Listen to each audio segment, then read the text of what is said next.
Vendredi le 7. Vendredi le 7 novembre 2025, la sagesse du jour. La sagesse du jour vous demande, comme toujours, d'aller prendre les cartes des lecteurs et vous savez quoi faire avec.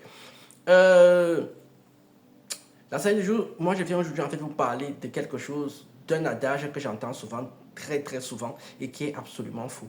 J'en ai déjà parlé avant dans les premières sagesses du jour du début d'année, mais je vais encore remettre une couche ici. Là. Le fameux adage, c'est on est leader. Non, on ne naît pas leader. On devient leader. On ne naît pas leader. Personne n'est né chef. On est devenu chef et tu deviens chef parce que les autres acceptent ton autorité. Les autres acceptent en fait que tu les leads, que tu les guides. En fait, un leader, c'est quelqu'un qui guide. Ce qui signifie donc qu'on ne peut pas avoir un leader qui a la connaissance dans tous les domaines.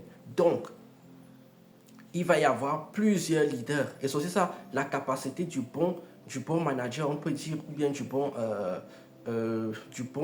bon dirigeant, de savoir en fait que dans certains domaines, s'il n'a pas les connaissances, les compétences, il va prendre un peu du recul et il va aller chercher la personne dans le groupe ou en dehors du groupe qui est capable de mener le groupe via les compétences et les connaissances dont on a besoin à ce moment-là. Le fait de dire que les gens sont nés pour diriger, c'est absolument faux. Personne n'est né pour diriger.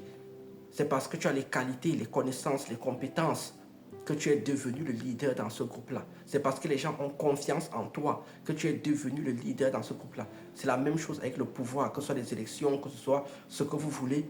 Dans tous les domaines de pouvoir, c'est la confiance que les gens ont envers cette personne-là. Enfin, du moins, la confiance d'une grande majorité des personnes ont envers cette personne-là qui s'est imposée.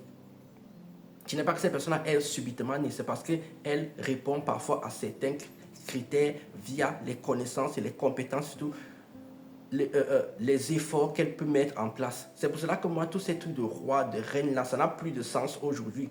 Ça avait du sens avant quand c'était le pape qui décidait les choses. Mais maintenant, tu ne peux pas être leader parce que tu es né.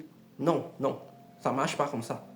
Et c'est pour ça que la société cale un peu parce qu'on a beaucoup de pistons, on a beaucoup de gens qui obtiennent des choses simplement parce qu'elles sont nées dans un bon endroit, dans une bonne famille. Ils ont juste donné la peine de naître. Mais dans la réalité, on devient un leader par ses qualités personnelles, par le travail qu'on accomplit tous les jours, par ce qu'on fait régulièrement.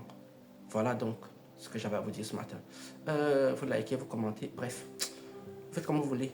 Tchuss!